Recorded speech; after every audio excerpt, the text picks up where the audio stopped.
उदाहरण झालेलं आहे. तर आपण 3x - 4y = 10 हे आपलं पहिलं झालेलं आहे. आता सेकंड नंबरचं आपण स्टार्ट करणार आहोत आणि सेकंड नंबरचं एक्झाम्पल आहेत. एक्झाम्पल नंबर 2 आणि एक्झाम्पल आहेत 4x + 3y - 4 = 0 and next simultaneous equation आहे त्याच्यामधलं 6x = 8 - 5y. तर काय करणार मित्रांनो आपण याच्यामध्ये पहिलं हे याला क्रॅमर्स पद्धतीनं आपण सोडवणार. मग इथे काय करणार आपण पहिले याला एक सामायिक समीकरणामध्येच म्हणजे सायमल्टेनियस इक्वेशनमध्ये याला कन्व्हर्ट करून घेऊया. म्हणजेच आता आपण उकल म्हणजे सोल्युशनला सुरुवात केलेली आहे. आता इथे काय करू आपण 4x + 3y = डायरेक्टच याला 4 लिहून टाकतो मी. त्याला इक्वेशन नंबर 1 देऊया. त्याच्यानंतर 6x याला ट्रान्सफर करूयात +5y = 8 याला इक्वेशन नंबर देऊया 2. आता काय करणार मित्रांनो आपण येथे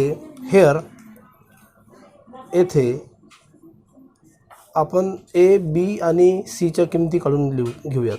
पहिल्या इक्वेशनमधल्या समीकरणाला आपण असं लिहितो a1 = किती येतं 4, b1 = किती येतं 3 आणि c1 = किती आहेत मित्रांनो 4. तसंच इथे a2 = किती येतं a2 = 6, b2 किती येतं 5 आणि c2 किती आहेत इथे c2 8. काय करणार आपण मित्रांनो क्रॅमर्स पद्धतीने याला सोडवणार आहोत. आणि क्रॅमर्स पद्धतीने सोडवायचं म्हटल्यानंतर आपल्याला याच्यामध्ये x आणि y च्या किमती काढायच्या आहेत.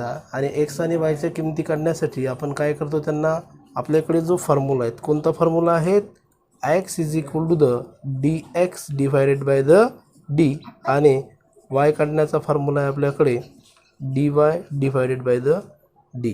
तर मित्रांनो आपण dx आणि dy च्या कशा किमती काढतो हे तुम्हाला माहीतच आहेत. जर आपल्याला d काढायचा असेल तर कसा काढतो आपण डिटर्मिनंटमध्ये काय असतं a1 b1 आडव्या स्तंभामध्ये a1 b1 आणि दुसऱ्या स्तंभामध्ये a2 b2. मग चला आता काय करूयात आपण पहिले कॅपिटल D ची व्हॅल्यू काढूयात. कॅपिटल D मध्ये काय कसं काढतो आपण डिटर्मिनंट आणि डिटर्मिनंटमध्ये कशा पद्धतीने काढतो आपण a1 b1 a2 b2. मग मला सांगा मित्रांनो इथे a1 = किती येतं 4, b1 किती आहे तिथे 3 बरोबर आहे. सिमिलरली इथे आडव्या स्तंभामध्ये a2 बरोबर किती येतं 6 आणि b2 किती येतं 5 म्हणजे हा झाला डिटर्मिनंट. आणि डिटर्मिनंट क्रॅमर्स पद्धतीने आपण कसा काढतो क्रॅमर्स पद्धतीने a1 b2 - b1 a2 म्हणजे असं करणार आपण त्याला. म्हणजेच काय 4 × 5 बरोबर आहेत -3 × 6 बरोबर आहेत. देअरफॉर इथे किती राहतील 4 × 5 = 20 -3 × 18 बरोबर आहेत. म्हणजे कॅपिटल D ची व्हॅल्यू किती आली मित्रांनो कॅपिटल D = 20 - 2 20 - 18 म्हणजे किती आले 2. कळलं तुम्हाला सगळ्यांना. अगदी सोप्या पद्धतीने आपल्याला त्याला करायचं आहे आणि अगदी सोप्या पद्धतीने त्याला सॉल्व करणार आहोत आपण बरोबर आहे. आता हळूहळू आपण dx ची व्हॅल्यू काढू आणि dx चा फॉर्म्युला आपल्याला माहीत आहे. dx ची व्हॅल्यू आपण कशी काढतो आडव्या स्तंभामध्ये c1 b1 c2 b2. c1 ची व्हॅल्यू किती आहेत मित्रांनो इथे c1 ची व्हॅल्यू आपल्याकडे 4 बरोबर आहेत आणि b1 ची व्हॅल्यू किती आहे 3 आणि c2 ची व्हॅल्यू किती आहे आपल्याकडे 8 आणि b2 ची व्हॅल्यू किती आहे आपल्याकडे 5 बरोबर आहेत. मग याला डिटर्मिनंट पद्धतीने म्हणजेच क्रॅमर्स पद्धतीने जर सोडवायचं झालं तर कसं लिहिणार आपण आता याला क्रॅमर्स पद्धतीने 4 × 5 बरोबर आहेत 4 × 5 - 3 × 8 बरोबर आहेत. आपण जर याला जर सॉल्व केलं तर 4 × 5 पुन्हा 20 -3 × 3 × 8 = 24 बरोबर आहेत. म्हणून इथे किती आले dx = -4 बरोबर आहे. dx is equal to the -4. Similarly मित्रांनो आपण इथे dy ची व्हॅल्यू काढू आणि dy काढण्यासाठी काय असतं सांगा बरं मला तुम्ही.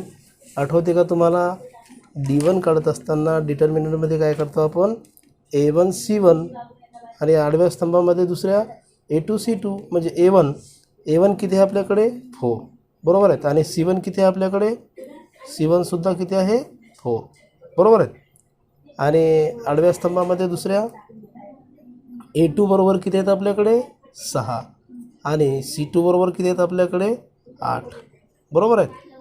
म्हणून आता आपण क्रॅमर्स पद्धतीने याला सोडवणार आणि क्रॅमर्स पद्धतीने सोडवल्यानंतर इथे किती येतील 4 गुणिले 8 म्हणजे 4 into the 4 into the 8 minus 4 into the 6 therefore 4 8 जा 32 मायनस 4 6 जा 24 therefore 32 minus 24 is equal to किती येतील मित्रांनो 8 बरोबर आहे. Therefore dy is equal to the 8. म्हणून आपण अशा पद्धतीने dx आणि dyच्या व्हॅल्यू काढलेल्या आहेत. म्हणून येथे आपण पहिले व्हॅल्यू काढू आपण x ची. पुट दिस व्हॅल्यू ह्या व्हॅल्यू जर आपण याच्यामध्ये जर टाकल्या तर dx ची व्हॅल्यू काय येईल आपल्याकडे आलेली आहेत dx is equal to the -4 बरोबर आहेत आणि dx आहे नाही तर dx ची व्हॅल्यू घेतली आपण -4 डिवायडेड बाय द d ची व्हॅल्यू किती आहे 2 म्हणून x बरोबर किती येतील इथे -2 okay. x is equal to the -2. तसंच आपण काय करूयात तसेच आपण इथे काय करूयात y ची व्हॅल्यू काढूयात आणि y ची व्हॅल्यू काय आहेत dy भागिला d. dy किती निघाला आपला 8 बरोबर आहेत आणि d किती निघाला आपला 2 बरोबर आहेत. म्हणून याचं जर डिवायडेशन केलं आपण 2 आणि 8ला जर भागितलं तर y बरोबर किती येतील इथे 4 म्हणजे किती आलेत y बरोबर 4. म्हणून उकल मराठीवाले उकल लिहितील आणि सेमीवाले त्याला काय लिहितील solution x y is equal to the G value x आहे ती अगोदर लिहायची जी आली ती -2 आणि 4 -2 आणि y ची व्हॅल्यू किती आलेली आहे 4.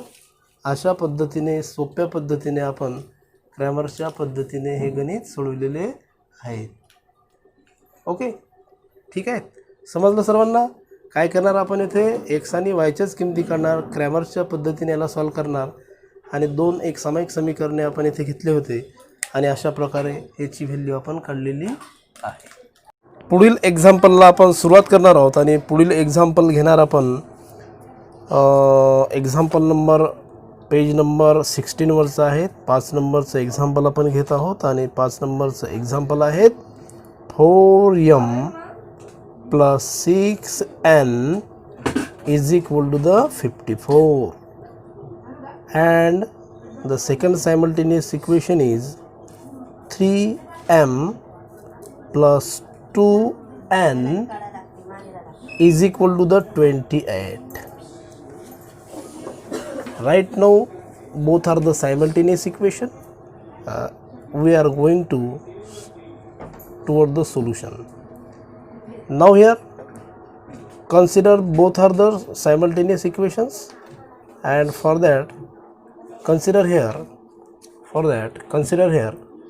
4m plus 6n is equal to the 54. That is the equation number 1 and next one is 3m plus 2n is equal to the 28. Equation number 2.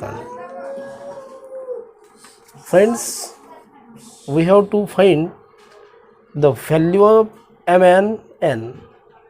Here the simultaneous equations are in the form of m, n and constant considered as the p. म्हणजेच आपण येथे ABCच्या फॉर्ममध्ये शिकलेलो आहोत simultaneous equation कसं सोडवायचं.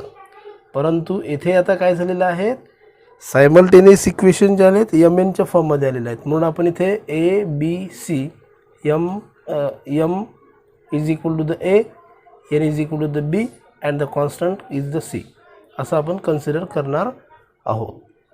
तर आपल्याला करायचं काय मित्रांनो इथून येथे आपल्याला पहिले आपण इथे कन्सिडर करूयात हेअर एम आणि एनच्या व्हॅल्यू आपण काढायच्या आहेत. जसे आता इथे एक्समध्ये आपण सायमल्टेनियस शिकवलं एक्स वायमध्ये, तसं एम एनमध्ये इथे. तर येथे A1 इज इक्वल टू किती आहेत 4, B1 इज इक्वल टू किती आहेत 6 आणि C1 इज इक्वल टू किती आहेत 54. Similarly A2 is equal to किती आहेत 3, B2 इज इक्वल टू किती आहेत B2 इज इक्वल टू आहेत आपल्याकडे 2 आणि C2 इज इक्वल टू किती आहेत आपल्याकडे 28. तर आपल्याला मित्रांनो काढायचं काय आहे तिथे, we have to find out the value of M and another is N. एमची व्हॅल्यू काढायची. मग इथे आपण काय देऊ DM, जसं आपण तिथे DX देत होतो इथे तसं काय देणार आता आपण DM divided by the capital D and N is equal to the DN divided by the capital D. For that purpose, friends, we know that to find the value of DM and D and DN, there are the different types of the determinant. मग आपण इथे करूयात. येथे here we have to find out first value of D. value of D कशी काढतो आपण मित्रांनो, डिटर्मिनंटमध्ये व्हॅल्यूमध्ये कशी काढतो आपण डिटर्मिनंटमध्ये कसं काढणार त्याला आपण, डिटर्मिनंटमध्ये आडव्या स्तंभामध्ये A1 B1 आणि दुसऱ्या स्तंभामध्ये A2 B2, A1 B1 आणि A2 B2. A1ची व्हॅल्यू किती आपल्याकडे 4, B1ची व्हॅल्यू किती आपल्याकडे B1 is equal to the 6, A2 किती आहे आपल्याकडे 3, B2 किती आहे आपल्याकडे B2 is equal to the 2. Therefore, from this equation, याला जर डिटर्मिनंट मेथडमध्ये कसं काढणार आपण 4 गुणिला 2 मायनस 6 गुणिला 3 म्हणून इथे काय होईल 4 गुणिला 2 बरोबर किती 8, 4 2 8 मायनस 6 त्रिक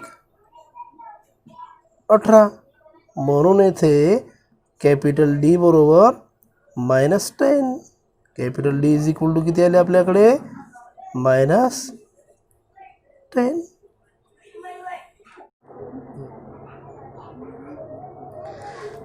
इथे DX जसा काढतो आपण तसं इथे DM काढायचं आहे. आता DM काढण्यासाठी इथे काय करू आपण DX जसा काढतो आपण C1 B1 C2 B2.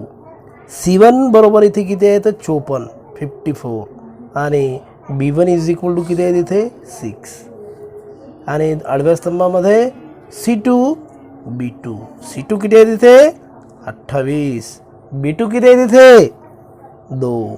म्हणून इथे काय करू आपण 54 गुणिला 2 मायनस 6 गुणिला 28. म्हणून इथे काय होणार आता 2 चौक 8 आणि 2 पंच 10 मायनस साइन 8 48 8 साइन 2 12 4 16. म्हणून येथे DM बरोबर किती आलेत मित्रांनो DM बरोबर आलेले आहेत -60. बरोबर आहेत. जसं आपण इथे DXच्या व्हॅल्यू काढलेल्या आहेत त्याप्रमाणे इथे DMची व्हॅल्यू आता इथे काढणार आपण. DM बरोबर काय आहेत किंवा DX बरोबर DX जसं आपण घेतलं होतं C1 B1 C2 B2. मग इथे किती आहे C1 म्हणजे 54 आणि बाहेर जाण्याचं